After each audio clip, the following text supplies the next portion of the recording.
नमस्कार दोस्तों, मैं जय सिंह सर एक बार फिर आपका स्वागत करता हूं आपके अपने YouTube चैनल एकांश एकेडमी ऑनलाइन प्लेटफॉर्म पर। पिछले वीडियो में जैसा कि मैंने बताया था कि हम आगे पढ़ेंगे भाज्य और अभाज्य संख्याओं के बारे में। कौन सी संख्या भाज्य होती है, कौन सी अभाज्य होती है, ये आज हम लोग इस वीडियो में सीखेंगे। चलते हैं, देखते हैं आगे क्या लिखा है। लिखा है पॉजिटिव इंटीजर, धनात्मक पूर्णांक। यहाँ से जितने भी धनात्मक पूर्णांक होते हैं, आप पिछला वीडियो देखे होंगे तो मैंने बताया क्या था, जितने भी धनात्मक पूर्णांक होते हैं वह सभी क्या होते हैं, वह सभी क्या होते हैं, प्राकृतिक संख्या होते हैं। क्या होते हैं? प्राकृतिक संख्या होते हैं। क्या होते हैं? Natural number. जितने भी पॉजिटिव इंटीजर होते हैं वह सभी क्या होते हैं? नेचुरल नंबर होते हैं। जितने भी पॉजिटिव इंटीजर होते हैं वह सभी क्या होते हैं? नेचुरल नंबर, जिसको हम लोगों ने पिछले वीडियो में देखा था। थोड़ा सा इसको हम तीन पार्ट में बांटेंगे। एक हमारा क्या होगा? एक, इसको अलग मैं कर दे रहा हूँ। इसमें इसका दूसरा पार्ट मैं लिख दे रहा हूँ अभाज्य संख्या। अभाज्य संख्या, अभाज्य संख्या। इसका तीसरा पार्ट मैं लिख दे रहा हूँ भाज्य संख्या। भाज्य संख्या, भाज्य संख्या। इसको हम लोग इंग्लिश में कहते हैं प्राइम नंबर। Prime number. और इसको हम लोग इंग्लिश में क्या पढ़ते हैं? Composite number. Composite number. यहाँ हम लोगों ने प्राकृतिक संख्याओं को कितने पार्ट में बांटा? तीन पार्ट में। एक को मैंने अलग कर दिया, बाकी जो संख्याएं बची हैं उसमें से कुछ अभाज्य होंगे और कुछ क्या होंगे? भाज्य होंगे। एक को अलग करके हम थोड़ा सा इसके बारे में यहाँ लिख देते हैं। उसके बाद आपको एक को मैंने क्यों अलग किया ये आगे आप पढ़ेंगे तो समझ में आ जाएगा। मैं इसको लिख सकता हूँ यह न तो भाज्य है और न ही अभाज्य। अभाज्य मैंने क्या कह दिया एक के बारे में? एक न ही भाज्य है और न ही अभाज्य है। इसकी बात तो खत्म हो गई। अब अभाज्य संख्या क्या है, भाज्य संख्या क्या है, इसको थोड़ा सा समझेंगे। आप लोग केवल समझिए, बाकी आगे वाले पेज पे बढ़िया से ये लिख करके आया है, आप वहां से नोट्स बना सकते हैं इसका। मैं कह सकता हूं कि अभाज्य संख्याएं वो संख्याएं होती हैं जिनके सिर्फ कितने फैक्टर हों? दो फैक्टर हों। सिर्फ और सिर्फ कितने फैक्टर हों? दो फैक्टर हों। और भाज्य संख्याओं को मैं क्या कह सकता हूं? ऐसी संख्याएं जिनके दो से अधिक फैक्टर हों। एकदम सिंपल सी डिफिनीशन है इसकी कि अभाज्य संख्याएं क्या होती हैं? जिनके दो फैक्टर हों। और भाज्य संख्याएं क्या होती हैं? जिनके दो से अधिक फैक्टर हों। फैक्टर का मतलब मैं अभाज्य संख्याओं को दो पार्ट में तोड़ सकूं, यानी कि इनके कितने गुणनखंड होंगे? दो गुणनखंड। और भाज्य संख्याएं जो होती हैं उनके दो से अधिक गुणनखंड, 2, 3, 4, 5 और भी गुणनखंड हो सकते हैं। लेकिन अभाज्य संख्या के कितने गुणनखंड होने चाहिए? दो गुणनखंड होने चाहिए। समझ में आया? चलते हैं, इसको पेज पे आपको दिखाते हैं क्या चीज है ये। अब आप लोग सोच रहे होंगे कि एक क्यों जो है भाज्य और ना ही अभाज्य है? इसी के कारण, क्योंकि एक का केवल कितना फैक्टर है? एक फैक्टर है। एक सिर्फ एक से कटेगा। अगर ये भाज्य होता तो इसके दो से अधिक फैक्टर होने चाहिए थे। अभाज्य होता तो इसके दो फैक्टर होने चाहिए। दोनों कंडीशन में से कुछ नहीं फॉलो कर पा रहा है ए, इसलिए एक जो है वह क्या होगा? इसलिए एक जो है हमारा वह क्या होगा? न तो अभाज्य होगा और न ही भाज्य होगा। ठीक, चलते हैं, इसको हम पेज पे दिखाते हैं आपको।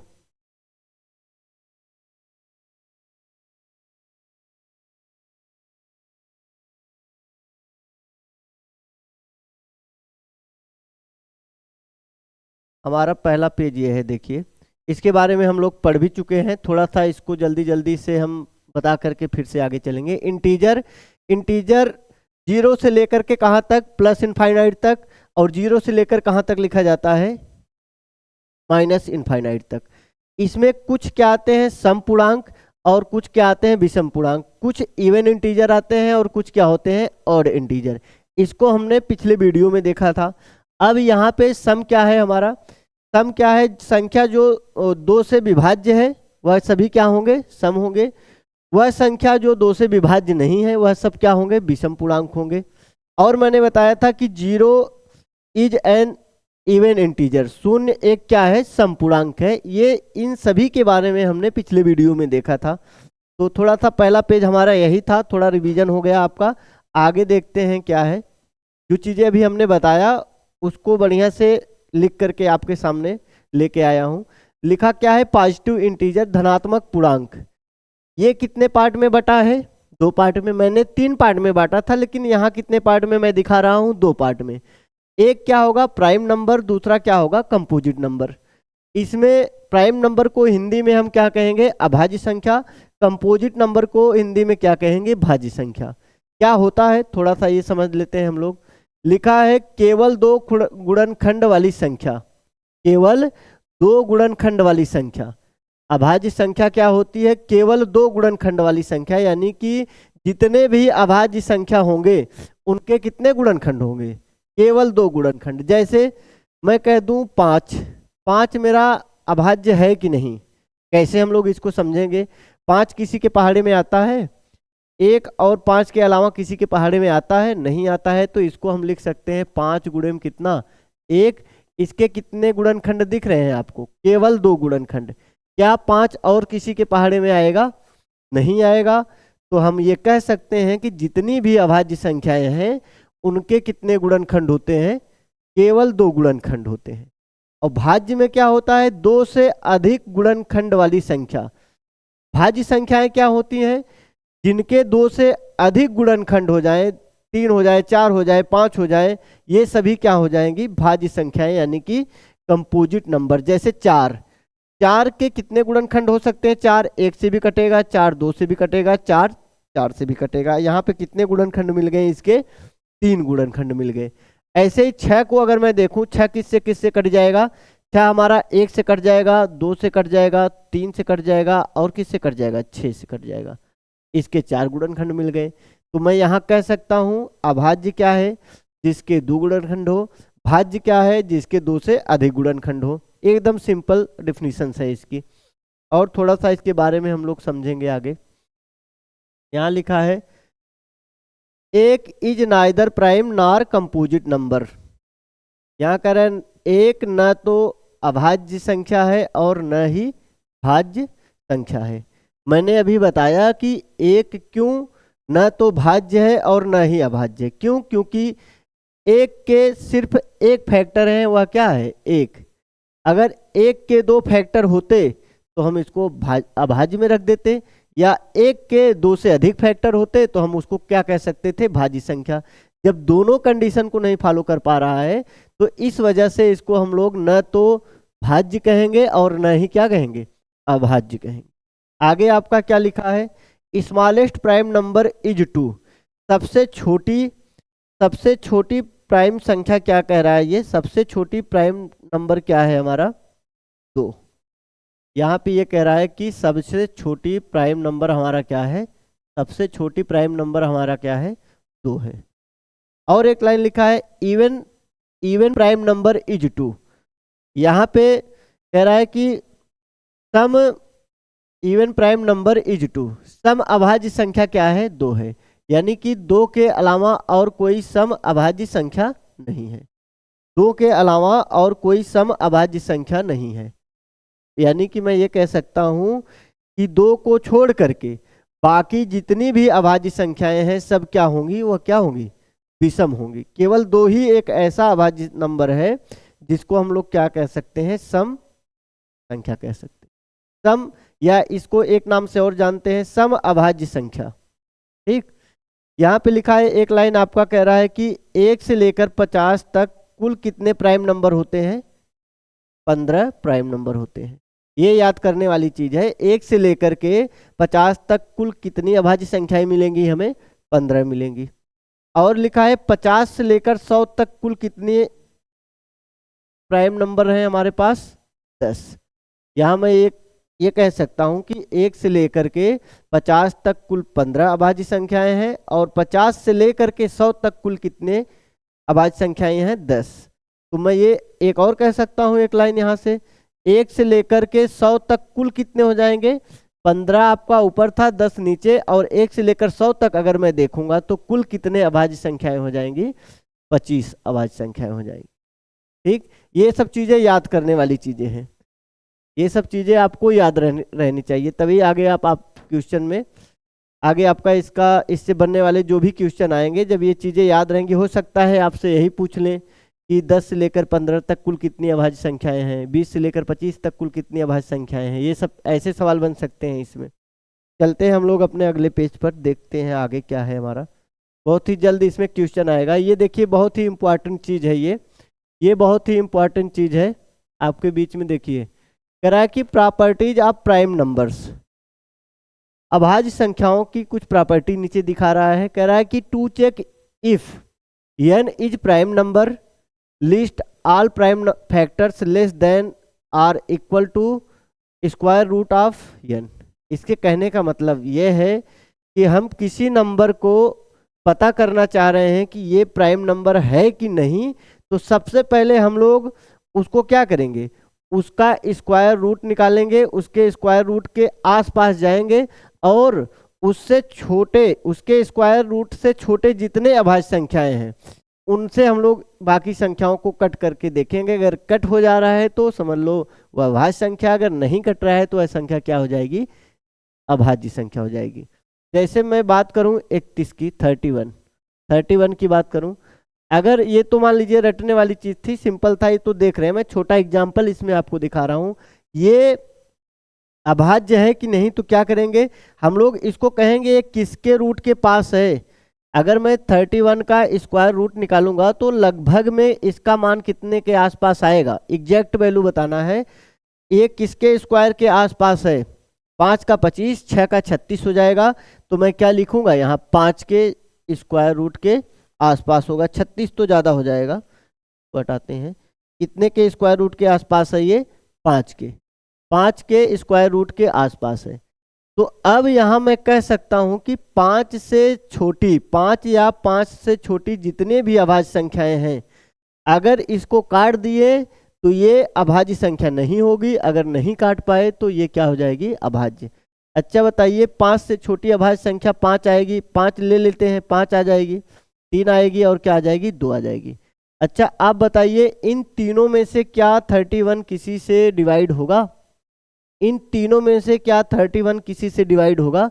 नहीं होगा। तो इसका मतलब ये क्या है? प्राइम नंबर है। इसका मतलब ये क्या है? प्राइम नंबर है। अगर नहीं कट हो रहा है तो क्या होगा? प्राइम नंबर होगा।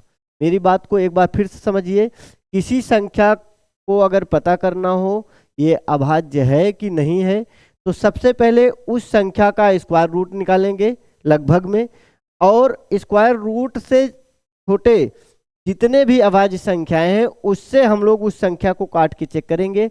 अगर उनसे छोटे अभाज्य संख्याओं में से किसी एक से वह कट गया तो समझ लीजिए वह भाज्य संख्या। अगर नहीं कटा तो वह क्या होगा? हमेशा क्या होगा? अभाज्य संख्या होगा। ठीक। और एक लाइन इसमें लिखा है कि all prime numbers greater than 2 and 3 can be written in the form of 6k+1।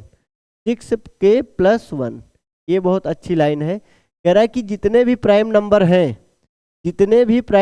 हैं, 2 और 3 को छोड़ करके, जितने भी प्राइम नंबर हैं 2 और 3 को छोड़ करके, वह किस फॉर्म में होते हैं? 6k+1 के फॉर्म में होते हैं। 6k+1 का मतलब है कि k का मान हम कुछ भी रख सकते हैं, यानी कि k बराबर हम लोग क्या रख सकते हैं? 1 2 3 4 ... ऐसे रख सकते हैं। ये बात कर रहा है कि k के किसी मान के लिए एक लाइन और यहाँ लिखा है 6k+1 और 6k-1 दोनों कंडीशन किसको फॉलो करेंगे?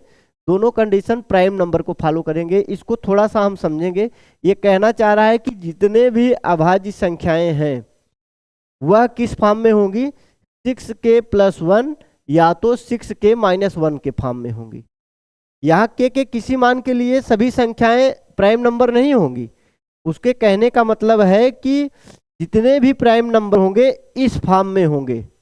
अगर के का मान मैं यहाँ 4 रख दूं, जैसे एक समझिए के का मान अगर मैं यहाँ 4 रख दूं तो होगा कितना, 6 गुणे 4 प्लस में कितना 1, या मैं लिख सकता हूँ 6 चौका कितना होगा 24, और उसके आगे प्लस 1 अगर मैं कर दूंगा तो ये कितना हो जाएगा प्लस में 1, कितना हो गया 25। अब ये कह रहा है कि अब आगे हमसे कह रहा है कि इससे ये 25 ये हो जाएगा, ये कितना होगा 24, और ये कितना होगा 23। अब यहाँ मैं ये कह सकता हूँ 6k से एक कम वाला तो अभाज्य है, 6k से एक कम वाला क्या है अभाज्य है, लेकिन एक ज़्यादा वाला अभाज्य नहीं है। आपने अभी बताया कि 6k प्लस 1 और 6k माइनस 1 किसकी प्रॉपर्टी को होल्ड करेगा, जितनी भी अभाज्य संख्याएं हैं। यहाँ के किसी भी मान के लिए 6k प्लस 1 अभाज्य नहीं होगा, लेकिन कोई भी अभाज्य संख्या होगी वह 6k प्लस 1 या 6k माइनस 1 को फॉलो करेगी। अभी जैसे मैं लिख दूं 37,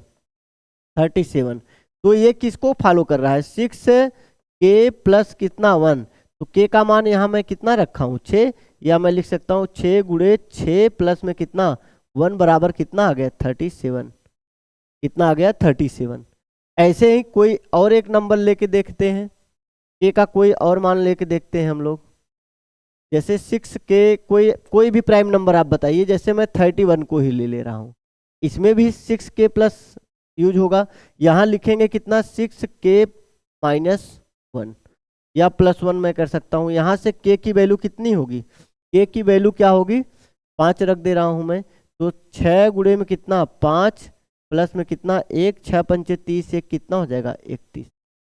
ऐसे ही माइनस, कहीं कहीं माइनस वाला और कहीं कहीं प्लस वाला इस प्रॉपर्टी को क्या करता है फॉलो करता है। यानी कि जितनी भी अभाज्य संख्याएं हैं वह किसके फॉर्म में होंगी 6k प्लस 1 या 6k माइनस 1 में। या ये मैं नहीं कह सकता हूं कि k के किसी भी मान के लिए सभी संख्याएं 6k प्लस 1 और 6k माइनस 1 को फॉलो करेंगे, ऐसा नहीं है। ये कह रहा है कि जितनी भी अभाज्य संख्याएं हैं 2 और 3 को छोड़ करके जितनी भी अभाज्य संख्याएं हैं वह किसको फॉलो करेंगी 6k प्लस 1 या 6k माइनस 1। जैसे 5 क्या है, 5 हमारा प्राइम नंबर है, 5 किसको फॉलो कर रहा है माइनस 1 वाले को फॉलो कर रहा है। यहाँ 6k माइनस 1, यहाँ का k का मान कितना रहा होगा 1, माइनस में कितना 1, 6 के 6 माइनस में 1 कर देंगे तो कितना आ जाएगा 5 आ जाएगा। बात समझ में आ गई होगी आप लोगों को मैं क्या कह रहा हूँ। के किसी भी मान के लिए आने वाली संख्याएं जो है वह जरूरी नहीं है कि ये बताएं कि वह प्राइम नंबर होगा, लेकिन जितने भी प्राइम नंबर होंगे वह 6k प्लस 1 या 6k माइनस 1 को फॉलो करेंगे। समझ में आया। चलते हैं हम लोग आगे अगले पेज पर। अगले पेज पर क्या दिया है, को प्राइम नंबर्स अभाज्य संख्या, the pair of numbers which have no common factors other than 1 are called coprime number.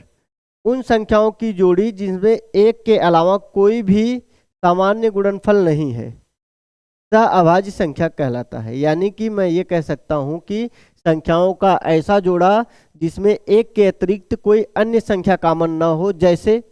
जैसे मैं यहाँ क्या लिख सकता हूँ, कोई दो पेयर आप लीजिए उसमें एक के अलावा कोई अन्य कॉमन ना हो। मैं ले रहा हूँ 12 और क्या 13। अच्छा 12 और 13 में कुछ कॉमन है एक के अलावा, 12 और 13 में कुछ कॉमन है एक के अलावा नहीं कॉमन है, इसमें एक ही कॉमन है। तो ये पेयर कैसा होगा को प्राइम का, यानी कि सह अभाज्य संख्या का। और एक आख एग्जाम्पल ले लीजिए, जैसे मैं कर दूं 15 और कितना 17, 15 और 17 ये क्या है, इसमें भी एक के अलावा कोई अन्य संख्या कॉमन नहीं है। या मैं सीधे एक डिफिनीशन और इसका कह सकता हूँ कि सह अभाज्य संख्याएं वे संख्याएं होती हैं, सह अभाज्य संख्याओं का वे संख्याएं होती हैं। या ऐसे मैं कह सकता हूँ थोड़ा सा अपने डिफिनीशन के हिसाब से, संख्याओं का ऐसा युग्म जिनका मसा क्या हो एक हो।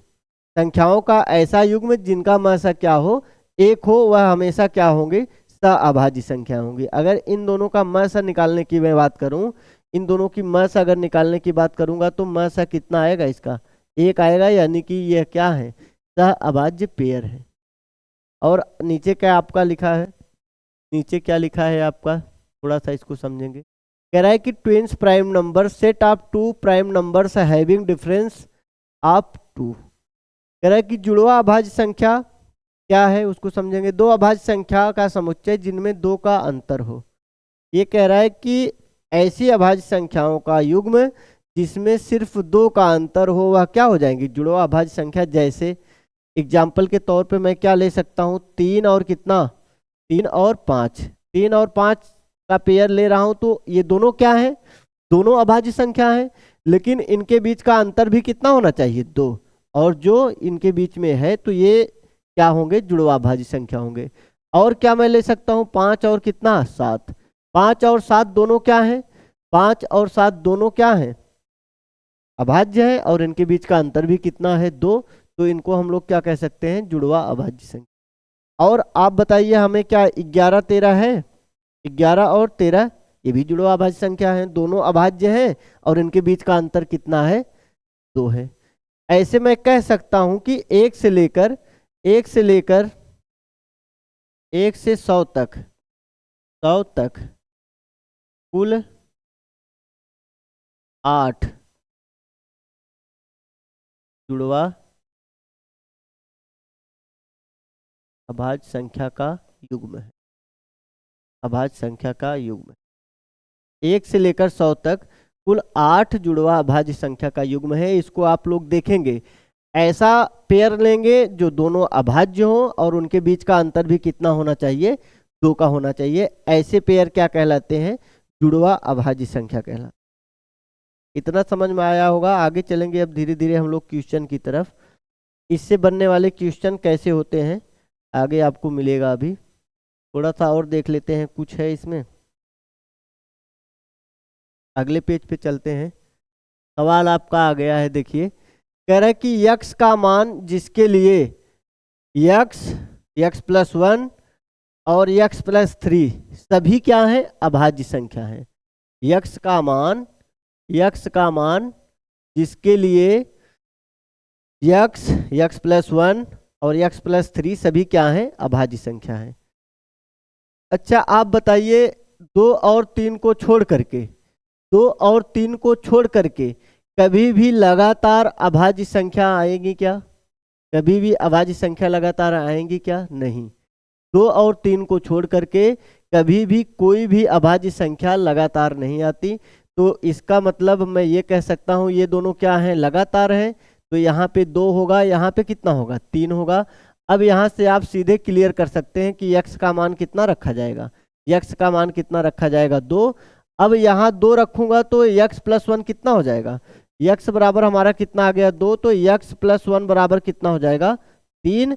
और फिर आगे क्या कह रहा है, यक्स प्लस 3।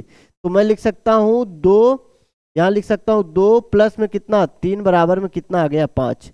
ये हमारा यक्स का मान है, ये हमारा यक्स प्लस 1 का मान है, और ये हमारा किसका मान है, यक्स प्लस 3 का मान है। तो यक्स के किस मान के लिए ये तीनों संख्याएं अभाज्य हैं, तो उत्तर हमारा क्या होगा, 2। यक्स के किस मान के लिए ये तीनों संख्याएं अभाज्य हैं, तो उत्तर हमारा क्या हो जाएगा, 2। एक बार समझेंगे मैंने कैसे पकड़ा 2 होगा, कि कभी भी 2 और 3 के अलावा, कभी भी 2 और 3 के अलावा अभाज्य संख्याएं लगातार नहीं आती, कभी भी 2 और 3 के अलावा अभाज्य संख्याएं लगातार नहीं आती। तो ये क्या है, यक्स और यक्स प्लस 1 ये संख्या कैसी थी, लगातार थी। तो मैं ये कह सकता हूं कि इनकी जगह पे कितना रखना होगा, 2 और 3। यहां से क्लियर हो गया कि यक्स का मान कितना था, 2। तो यक्स प्लस 1 का मान कितना हो जाएगा हमारा, 3। और यक्स प्लस 3 का मान कितना हो जाएगा हमारा, 5। और तीनों की तीनों क्या है, और तीनों की तीनों हमारे क्या हैं, अभाज्य संख्या है। तो उत्तर हमारा इसके हिसाब से क्या हो जाएगा, 2 वाला। ठीक, आगे देखेंगे अगला क्वेश्चन क्या है। अगला क्वेश्चन हमारा क्या है,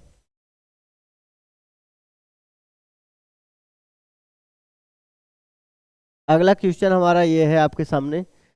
कह रहा है कि एक्स वाई और जेड अलग अलग अभाज्य संख्याएं हैं, जहां X less than Y less than Z. या मैं कह सकता हूँ x छोटा है y से, y छोटा है z से। आगे लिखा है यदि x plus Y plus Z बराबर कितना 70, तो z का मान क्या होगा। सीजीएल मेंस 2021 में ये सवाल पूछा गया है, तो सवाल बढ़िया होगा ये।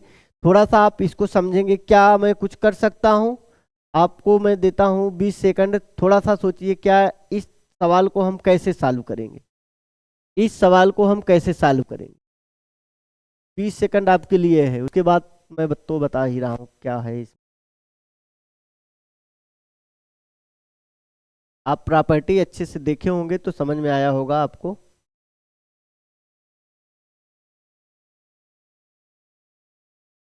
देखिए चलिए हम लोग इसको करते हैं।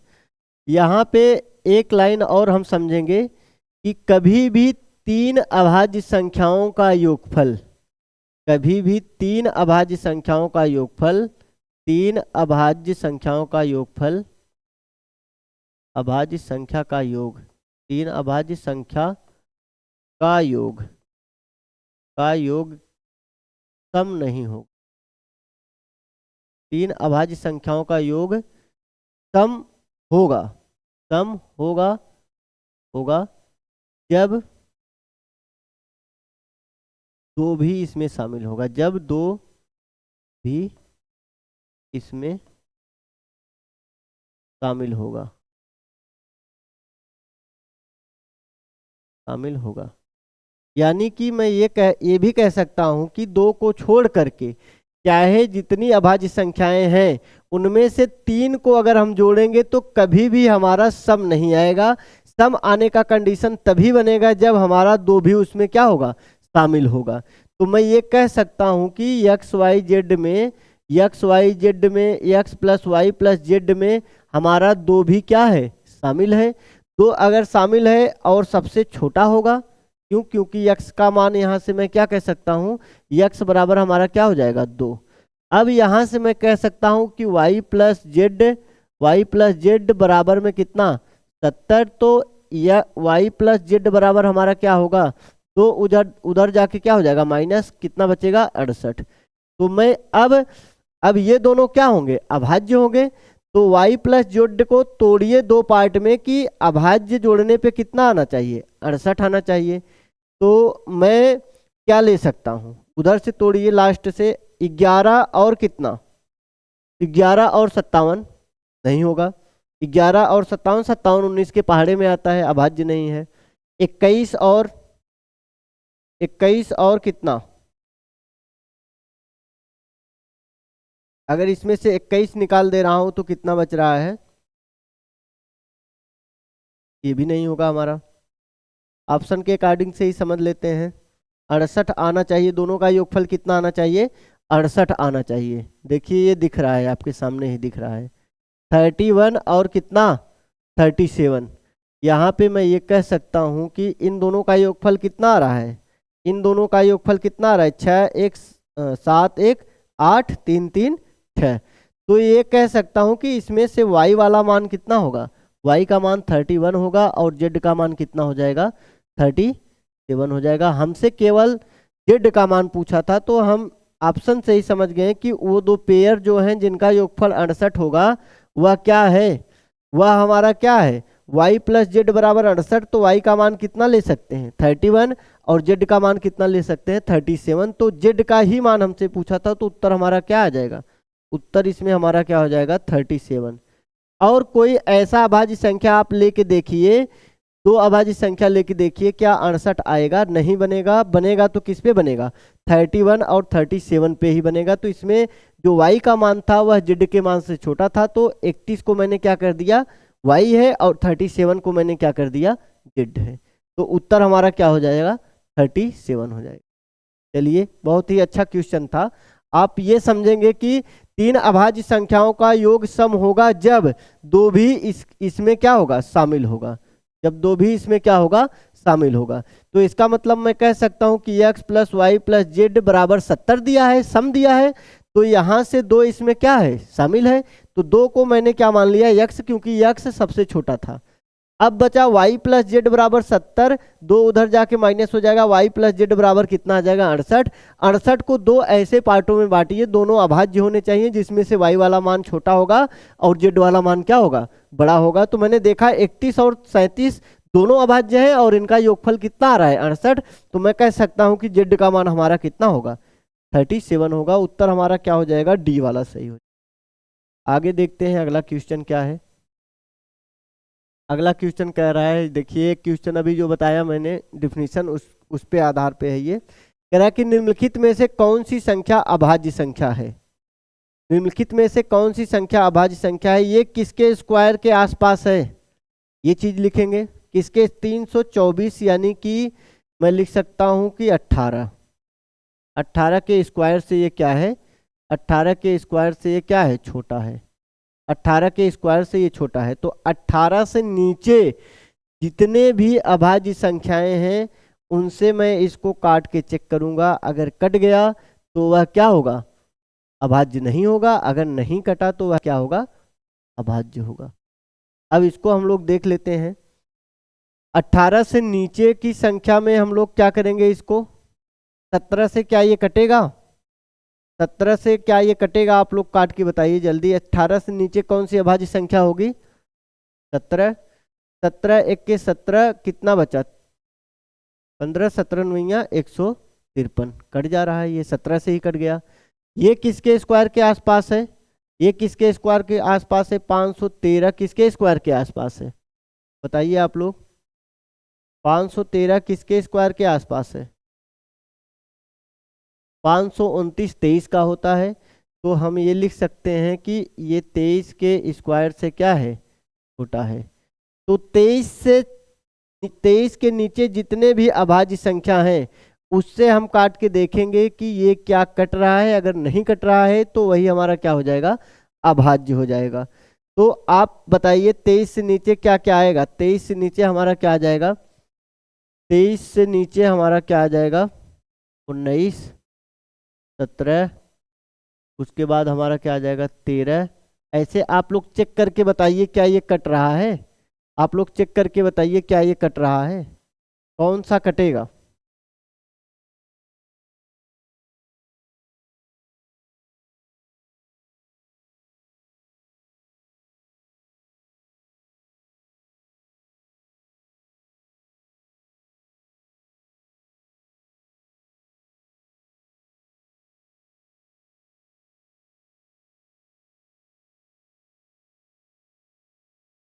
देखिए 23 से 19 से काट के देखेंगे तो क्या आएगा, यहाँ से 19 दूना कितना होता है 38, 38 कितना बचेगा यहाँ पे, 19 दूना 38, 13 बचेगा, 19 सत्ते 133। ये 23 से कट जा रहा है, ये 19 से कट जा रहा है, ये वाली संख्या किससे कट गई 19 से, ये क्या होगा हमारा, दोनों गलत हो गए। आप ये बताइए ये किसके स्क्वायर के आसपास है, 700, ये किसके 715 किसके स्क्वायर के आसपास है, 715 किसके स्क्वायर के आसपास है, 27, 729 होता है। तो मैं ये कह सकता हूँ कि ये 27 के स्क्वायर से क्या है, छोटा है। तो ये किससे कट जाएगा, ये किस संख्या से कट जाएगा, 27 से नीचे वाला क्या होगा हमारा, 23 होगा, 23 होगा, और कितना होगा 19 होगा, 17 होगा, ऐसे ही मान लीजिए 13 होगा। तो ये किससे कटेगा, इस चीज को हम लोग देखेंगे। 13 से हमको लग रहा है कट जाएगा, 13 पचे 65, कितना बचेगा 6 बचेगा, फिर 13 पचे 65, ये भी कट गया। तो उत्तर हमारा कौन सा हो जाएगा, ये नहीं कटेगा। ये किसके स्क्वायर के आसपास है, 576 यानी कि 24 के। तो आप देखेंगे 24 के नीचे जितने भी अभाज्य संख्या हैं उनमें से ये किसी से नहीं कटेगा। जब हमारा 3 कट रहा है तो उत्तर हमारा कौन सा हो जाएगा, डी वाला हो जाएगा। समझ में आया है आपको कि हम लोग देखेंगे ये किसके स्क्वायर के आसपास है, उससे छोटे जितने भी अभाज्य संख्या होंगे उससे काट के देखें। मैंने इसको काट के देखा, ये किससे कट गया था, ये 17 से कट गया। ये देखा मैंने 19 से कट गया। ये हमारा जो है 13 से कट गया। और ये वाला अब 3 कट गए तो चौथा वाला ही हमारा क्या हो जाएगा, उत्तर हो जाएगा। चलते हम लोग अगले पेज पे देखते हैं आगे क्या दिया है। डिफिनीशन के आधार पे आज आपका खत्म हो जाएगा, कल से आप लोगों को कैलकुलेशन वाला सवाल आ जाएगा आपके सामने। निम्नलिखित कथनों पर विचार करें और तय करें कि उनमें से कौन सा सही है। प्रत्येक अभाज्य विषम होता है, ऐसा नहीं होता है, क्योंकि एक अभाज्य सम है जो 2 है, वो तो सम भी है, लेकिन यहाँ प्रत्येक की बात कर रहा है तो उत्तर क्या हो जाएगा, ये वाला गलत हो जाएगा। प्रत्येक अभाज्य विषम नहीं होता, एक अभाज्य सम है, कौन, 2, तो इस हिसाब से ये क्या हो जाएगा, गलत। किसी भी दो अभाज्य संख्याओं का गुणनफल विषम होता है, किसी भी दो अभाज्य संख्याओं का गुणनफल विषम होता है, ये भी क्या है, हमारा गलत है। क्यों? क्योंकि देखिए हम 2 अभाज्य है और 3 भी क्या है, अभाज्य है, इनका गुणनफल देखा तो मैंने क्या पाया, अच्छा पाया। किसी भी 2 अभाज्य संख्याओं का गुणनफल विषम नहीं होता है, 2 को हटा देंगे तो विषम मिलेगा, लेकिन बाकी का हमें 2 के साथ वाले का लेकर देखेंगे तो सम मिल जाता है। इस हिसाब से ये भी गलत है, न तो 1 और न ही 2। उत्तर नंबर कौन सा सही होगा, सी। दूसरी वाली लाइन एक बार समझेंगे। किसी भी 2 अभाज्य संख्याओं का, मैंने कोई भी 2 अभाज्य संख्या लिया, एक को क्या ले लिया, 2, और दूसरे को 3, इनका गुणा करके देखा तो हमें क्या मिल गया, सम मिल गया। जबकि यहाँ पे क्या कह रहा है, विषम होता है, बात गलत थी। तो न तो 1 और न तो 2, दोनों में से कोई नहीं सही था। ठीक, आगे अगला क्वेश्चन हमारा क्या है, देखिए डिफिनीशन के आधार पे ही क्वेश्चन बना है। इसमें देखिए क्या कह रहा है, निम्नलिखित में से कौन सा कथन सत्य है। ग्रुप डी में आया है 2022 में।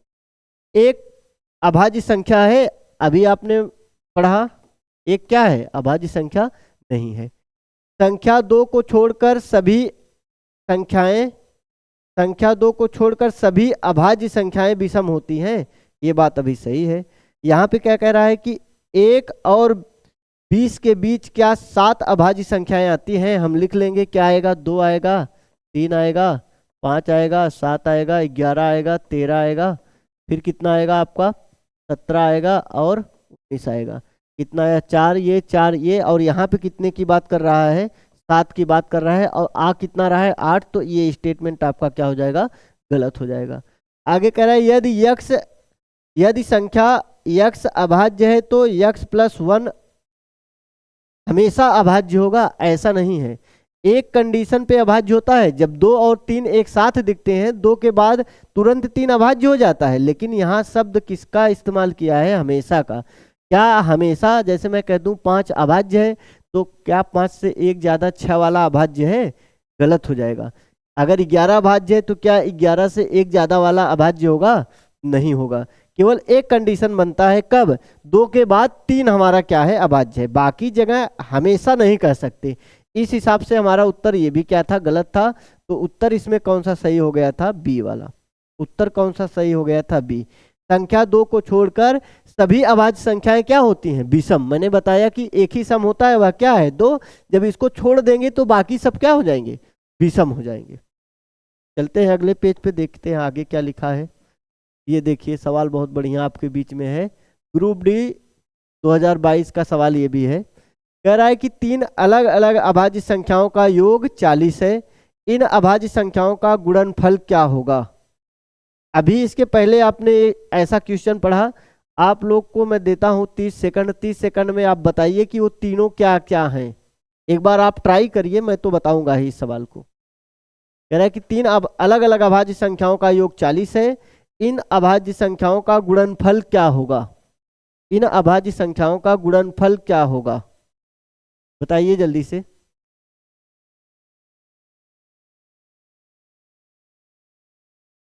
इन अभाज्य संख्याओं का गुणनफल क्या होगा।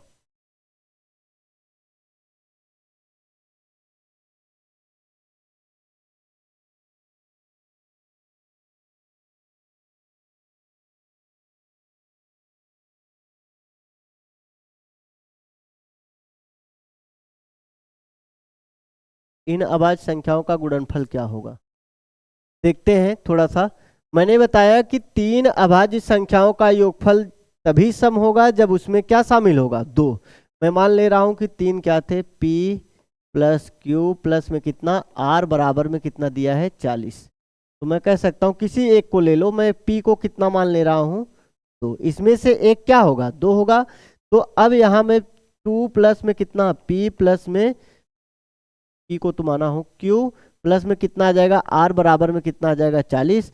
तो मैं q प्लस में कितना r बराबर में क्या कह सकता हूँ 40 में ये उधर जाएगा घट जाएगा कितना आ जाएगा 38।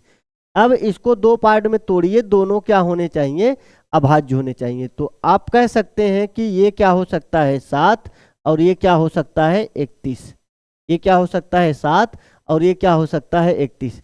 और इसके अलावा कोई अभाज्य संख्या है जो दो अभाज्य संख्या लीजिए जोड़ने पे क्या मिले 38 मिले? ऐसा कोई नहीं मिलेगा जिसमें से एक हमारा क्या होगा 7 और दूसरा क्या होगा 31। तो कह रहा है कि इन तीनों का गुणनफल हमको बताना है। तो गुणनफल हमारा क्या हो जाएगा, लिखूंगा मैं 2 गुणे में कितना 7 और गुणे में कितना 31। या मैं कह सकता हूँ 7 दूनी 14 गुणे में कितना 31। या 14 1 की 14 की 4 14 त्रिक 42 से कितना 43 300 400 कितना आएगा 34। आपका उत्तर कौन सा सही हो जाएगा, उत्तर नंबर डी वाला। ये अभी हमने पिछले क्वेश्चन में देखा था कि तीन अभाज्य संख्याओं का सम तभी आता है जब उसमें क्या शामिल हो, जब उसमें आपका 2 शामिल हो। तो मैंने p को 2 मान लिया, q प्लस r का मान 40। तो q और r को दो अभाज्य संख्याओं में बांटा जिसमें से एक क्या था 7 था, दूसरा हमारा क्या था 31 था। और इन तीनों का गुणनफल कितना आ रहा है 434। समझ गए होंगे आप। चलते हैं हम लोग अगले क्वेश्चन पे। अगला क्वेश्चन हमारा क्या है, अगला क्वेश्चन देखिए, डिफिनीशन नहीं है ये भी। कह रहा है कि निम्नलिखित में से कौन सा कथन सही नहीं है। इस चीज को बहुत ध्यान से देखिएगा, सही नहीं है। निम्नलिखित में से कौन सा कथन सही नहीं है। केवल 4 एकल अंक की अभाज्य संख्याएं हैं। कह रहा है कि एक अंकों की केवल 4 हैं, 2 3 5 और कितना 7। ये स्टेटमेंट आपका क्या था, सही था। एक अंक में कितने अभाज्य संख्याएं हैं, 4 ही हैं। आगे क्या कह रहा है, अनंत रूप से कई अभाज्य संख्याएं हैं। अनंत रूप से कई अभाज्य संख्याएं हैं, ये इसकी बात ये भी सही है। अभाज्य संख्याएं कितनी है, बहुत सारी हैं। कह रहा है कि एक अभाज्य संख्या के केवल 2 कारक होते हैं। एक अभाज्य संख्या के केवल 2 कारक होते हैं, ये भी बात क्या है हमारा सही है। कह रहा है कि सभी अभाज्य संख्याएं विषम होती हैं, यही वाला उत्तर हमारा क्या था, गलत था। यही वाला हमारा उत्तर क्या था, गलत था। सभी अभाज्य संख्याएं विषम होती हैं नहीं, एक हमारा क्या होता है सम भी होता है। सम कौन होता है 2, इसको छोड़ करके बाकी सब क्या होते हैं विषम होते हैं। इसलिए हमारा उत्तर कौन सा सही हो जाएगा, ये वाला उत्तर कौन सा सही हो जाएगा, क्योंकि हमें गलत वाला बताना था। कौन सा नहीं है, तो नहीं वाले में कौन आया, उत्तर नंबर चौथा। तो उत्तर हमारा ऑप्शन के अकॉर्डिंग हम लोग क्या लगाएंगे इसमें, उत्तर नंबर बी वाला 4 वाला उत्तर हमारा क्या हो जाएगा, सही हो जाएगा। आगे चलते हैं अगले क्वेश्चन पे। आगे क्या दिया है देखते हैं। ये सवाल लिखिए आप लोग। कह रहा है कि 6 और y सह संख्याओं का एक युग्म है जहां y एक प्राकृतिक संख्या है जो 20 से अधिक नहीं है। y के कितने मान संभव हैं। तो यहाँ पे पेयर बनाना है। 6 के साथ मैं क्या ले सकता हूँ, 6 के साथ मैं क्या ले सकता हूँ कि ये क्या होना चाहिए। 6 के साथ मैं क्या ले सकता हूँ कि ये क्या होना चाहिए, सह अभाज्य संख्या होना चाहिए। मैं 1 ले सकता हूँ। 6 के साथ मैं क्या ले सकता हूँ 3। और 6 के साथ मैं क्या ले सकता हूँ, बताइए आप लोग 5, जिसमें एक ही कॉमन हो। 6 के साथ मैं क्या ले सकता हूँ 7। 6 के साथ मैं क्या ले सकता हूँ। और ये ध्यान दीजिएगा कि सम कभी नहीं होगा। अगर 6 सम है, सम दूसरा कोई सम रख देंगे तो उसका जो है उसमें कॉमन एक के अलावा 2 भी कॉमन हो जाएगा। इस वजह से वह सह अभाज्य संख्या की प्रॉपर्टी को होल्ड नहीं करेगा, उसकी वजह से वो क्या हो जाएगा, गलत। ऐसा नंबर लेना है जिसमें एक कॉमन हो, तो सम के साथ सम तो आएगा ही नहीं। यहाँ कितना आ जाएगा, यहाँ कितना आ जाएगा 11। फिर 6 के साथ कितना 13। फिर 6 के साथ कितना, 6 के साथ हमारा कितना आ जाएगा, 6 के साथ हमारा कितना आ जाएगा 13 के बाद 17। और 6 के साथ हमारा कितना आ जाएगा, कितनी संख्याएं बन रही हैं 1 2 3 4 5 6 7 8। एक बार आप चेक कर लेंगे कोई ऐसा नंबर और है जो 6 के साथ सह अभाज्य संख्या का पेयर बनाए। एक बार जल्दी से आप चेक करेंगे, क्या कोई और नंबर है जो इसके साथ पेयर बनाएगा।